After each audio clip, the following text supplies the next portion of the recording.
اللہ نے میرے نبی کو کیسا بنایا؟ ایک بدو عورت ہے، ان پڑھ عورت ہے، ام معبد الخزاعیہ، وہ میرے نبی کا حلیہ بتاتی ہے. آپ کو ترجمہ کر کے سناؤں گا، لیکن آپ الفاظ کا ردم اور الفاظ میں میوزک وہ آپ سب محسوس کریں گے.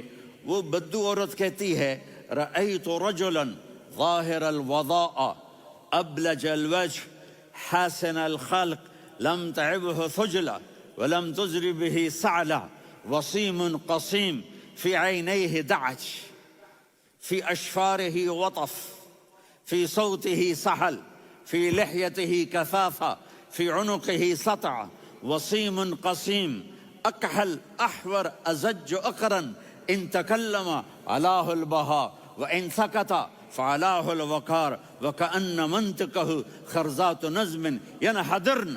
اللہ، پتہ چلا کہ الفاظ کا ردم. وہ کوئی بولو تو صحیح، کیا ردم ہے. اب ترجمہ سنو. وہ کہتی ہے اپنے خامند کو کہ ابو معبد، ایک شخص آیا تھا، مجھے یوں لگا جیسے 14ویں کا چاند کپڑے پہن کے زمین پہ اتر آیا ہو. سبحان اللہ، کیا کہے. انتہائی خوبصورت، انتہائی حسین و جمیل، پیٹ نکلوا نہیں کہ بدصورت ہو جائے. کہا اتنا خوبصورت تھا کہ سر سے پاؤں تک حسن اس کا غلام تھا، خوبصورتی اس کی باندھی تھی، اور میں جدھر سے دیکھتی تھی مجھے حسن ہی حسن نظر آتا تھا. اور جب میں اس کے چہرے پر دیکھتی تو میری آنکھ نہیں بھرتی تھی، میرا جی چاہتا تھا میں دیکھتی جاؤں دیکھتی جاؤں دیکھتی جاؤں، میرا دل نہیں بھرتا تھا. کون؟ وسیم. وسیم اسے کہتے ہیں جس کو دیکھنے سے دل نہ بھرے. قسیم، جدھر سے دیکھو حسن ہو، اسے کہتے ہیں قسیم، کہ اس کی آنکھیں بڑی موٹی. احور، ادعج، اشکل، انجل، ابرج،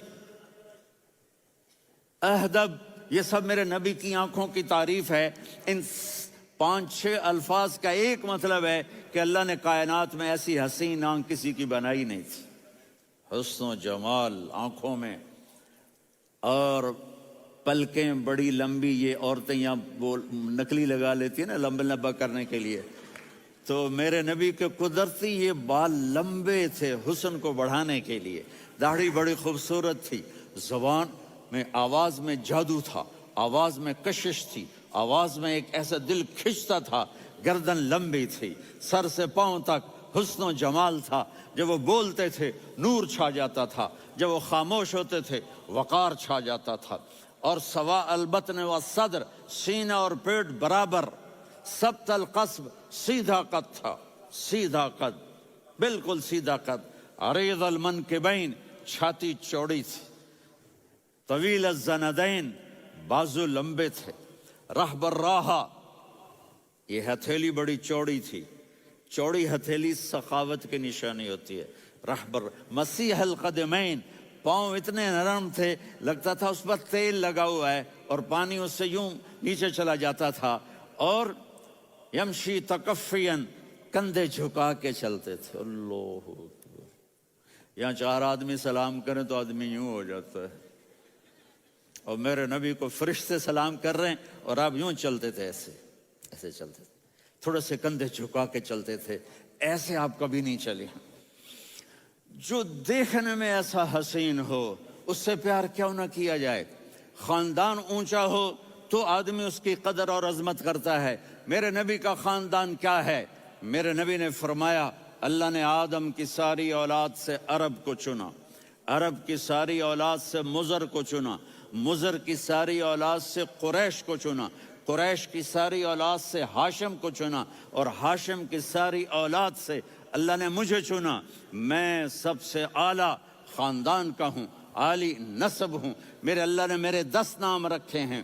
میں محمد، میں احمد، میں ماہی، میں حاشر، میں عاقب، میں فاتح، میں ابو القاسم، میں طٰہٰ، میں یاسین. ان سے پوچھو. میں ایک مثال دیتا ہوں. محبت ہوتی ہے نا، چھوٹا بچہ گود کا، میرا چاند، میرا دلارا. یہ اس کا بچہ ہے بٹن جتنا، یہ نبیل کا اتنا سا ہے، تو اس کو کبھی یوں اٹھاتا ہے، کبھی یوں اٹھاتا ہے، کبھی یوں اٹھاتا ہے، کبھی یوں اس کو لوریاں دیتا ہے. میرا چاند. کالا ٹٹ میرا چاند میرا چاند میرا چاند.